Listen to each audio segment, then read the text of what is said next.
Today we're talking about Formula One and their latest hopes for AI.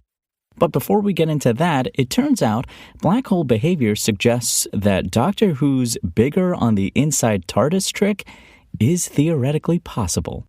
Do black holes, like dying old soldiers, simply fade away? Do they pop like hyperdimensional balloons? Maybe they do, or maybe they pass through a cosmic Rubicon, effectively reversing their natures and becoming inverse anomalies that cannot be entered through their event horizons, but which continuously expel energy and matter back into the universe. In his latest book, White Holes, physicist and philosopher Carlo Rovelli focuses his attention and considerable expertise on the mysterious space phenomenon, diving past the event horizon to explore their theoretical inner workings and posit what might be at the bottom of those infinitesimally tiny, infinitely fascinating gravitational points.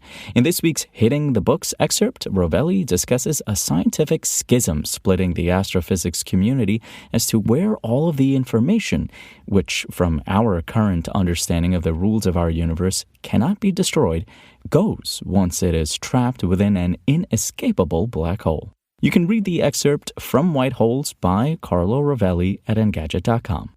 The margin of success in Formula One often comes down to tiny measurements of time and distance.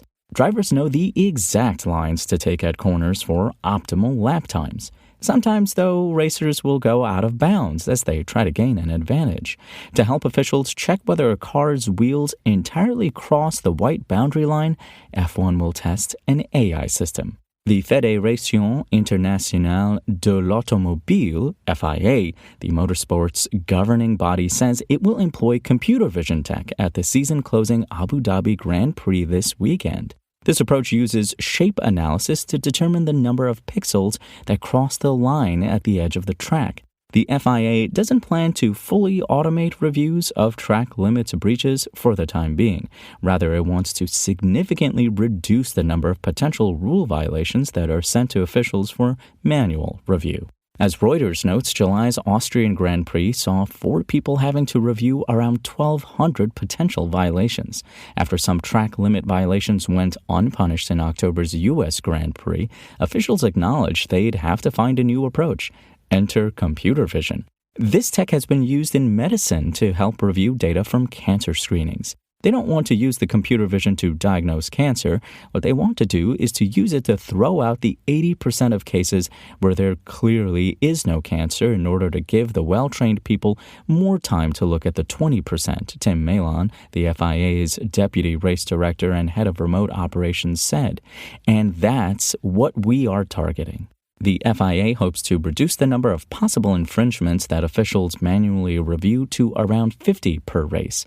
The aim is to remove the ones that clearly don't need a human review, Malon said. While the FIA won't rely entirely on AI to make race calls anytime soon, Malon expects that to happen eventually. I've said repeatedly that the human is winning at the moment in certain areas. That might be the case now, but we do feel that ultimately real-time automated policing systems are the way forward.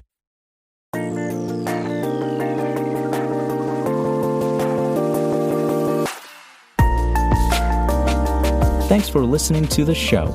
Make sure to rate, review, and subscribe on Apple Podcasts. Today's show featured journalism by Engadget contributor Chris Holt and was produced by Spoken Layer. I'm Imran Sheikh, and we'll talk more tomorrow.